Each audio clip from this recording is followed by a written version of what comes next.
Wish TV. All Indiana Politics is your premier source for Indiana politics. Focusing on issues that matter to you. In-depth, nonpartisan coverage, exclusive interviews with Indiana's political leaders, expert analysis on critical legislation. From Wish TV, this is All Indiana Politics Podcast on the All Indiana Podcast Network. Your day moves fast. Your news should too.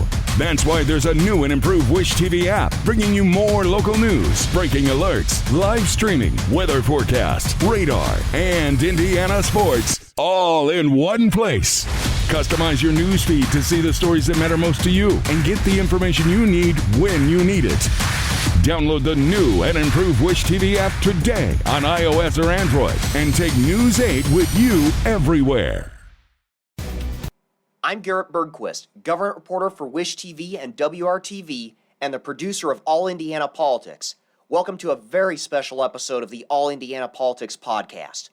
Saturday marks exactly 250 years since the Continental Congress formally adopted the Declaration of Independence, thus making July 4th the anniversary of America's independence from Great Britain. This is a reading of the entire text of the Declaration of Independence.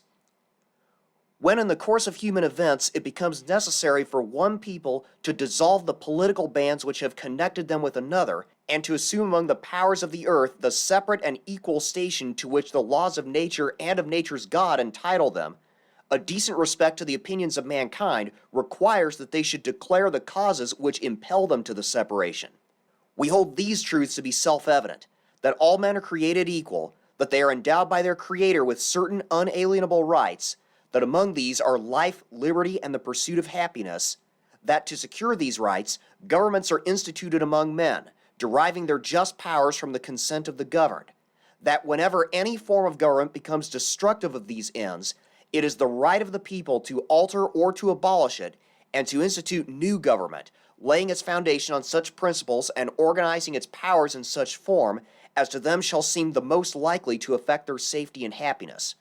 Prudence indeed will dictate that governments long established should not be changed for light and transient causes, and accordingly all experience hath shown that mankind are more disposed to suffer while evils are sufferable than to right themselves by abolishing the forms to which they are accustomed. But when a long train of abuses and usurpations, pursuing invariably the same object, evinces a design to reduce them under absolute despotism, it is their right, it is their duty to throw off such government and to provide new guards for their future security.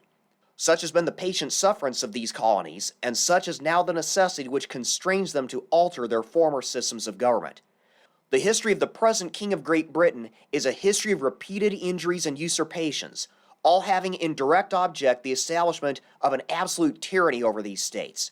To prove this, let facts be submitted to a candid world. He has refused his assent to laws the most wholesome and necessary for the public good.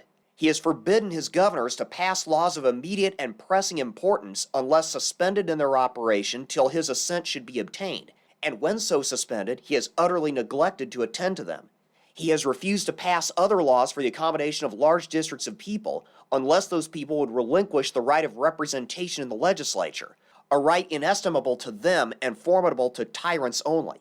He has called together legislative bodies at places unusual, uncomfortable, and distant from the depository of their public records for the sole purpose of fatiguing them into compliance with his measures.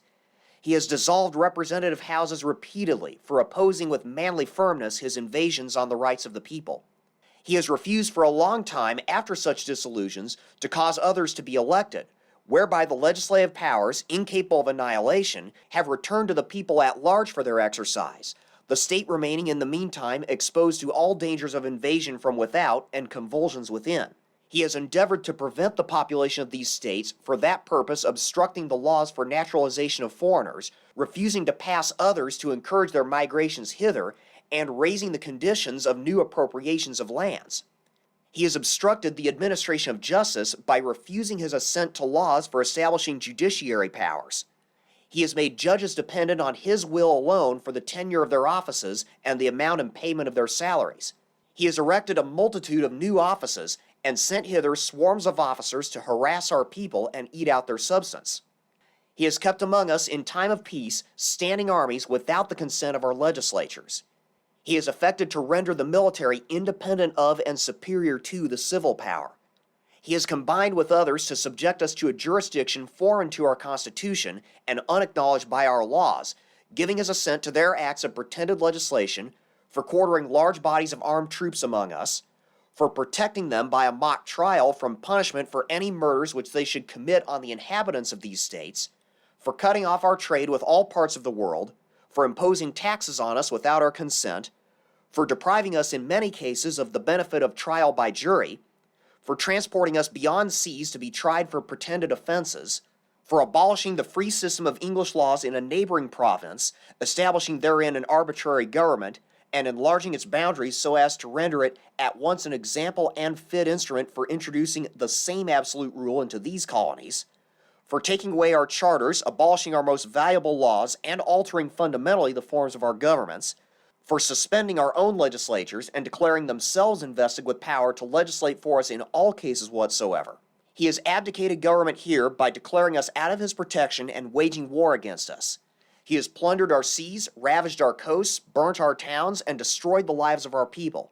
He is at this time transporting large armies of foreign mercenaries to complete the works of death, desolation, and tyranny, already begun with circumstances of cruelty and perfidy scarcely paralleled in the most barbarous ages and totally unworthy the head of a civilized nation.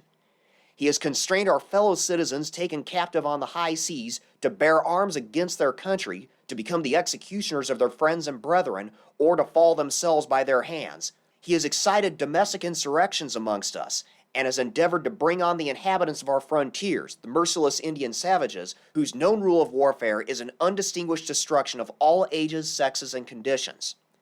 In every stage of these oppressions, we have petitioned for redress in the most humble terms.